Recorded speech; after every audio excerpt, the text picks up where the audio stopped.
त्याच्यानंतर आशिष शेलार मुंबई भारतीय जनता पार्टीचे अध्यक्ष त्यांना मी जाहीर विनोद तावडे तर खाजगीत बोललो होतो, पण आशिष शेलार साहेबांना जाहीर भाषणात बोललो होतो, तेही नंतर मंत्री झाले.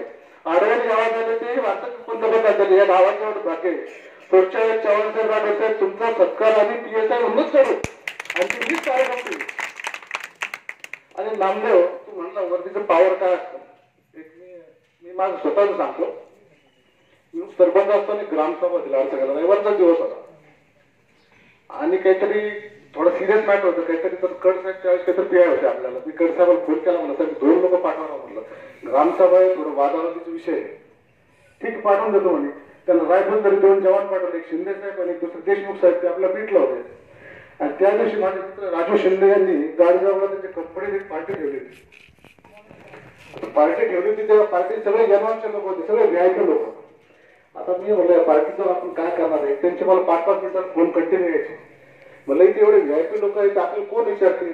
मी त्यांना तसंही बोललो, ते तुम्हाला काय करायचं, मी तुमची सगळ्याची ओळख करून देतो, पण वर्दीची ताकद काय राहते नामदेव हे तुला मी सांगतो. पण मी डोकं लावतो. देशमुख साहेब मला साहेब झाली मिटिंग, आता काय बाकी करू का, ते काहीच नाही, आता जायचं पोलीस स्टेशनला. मला चला तुम्हाला जेव घालतो. ते कसं काय म्हणलं, चला ड्रायव्हर बरं म्हणलं, आम्हाला काही काम नाही म्हणलं, चला म्हणलं. पण तुम्ही जे काम करायचं, तुम्ही जशी सुरक्षा पुरवता मंत्र्याला, तशी मला आजच्या दिवस तुम्ही 2 नेत्यासाठी सुरक्षा पुरवा म्हणून. त्यांची पोलीसची गाडी, एक माझी गाडी, 2 गाड्या घेऊन आम्ही त्याच्यात एंट्री मारली. ते सुरक्षेसाठी ते माझ्या पाठीमागे पडत चांगले अधिकारी होते. मी त्यांना म्हणलं 8-10 तास मिनिट राऊंड मध्ये तुम्हाला मागे फिरत, बाकी नंतर तुम्ही सगळं करतो, बाकी काय टेन्शन घेऊ.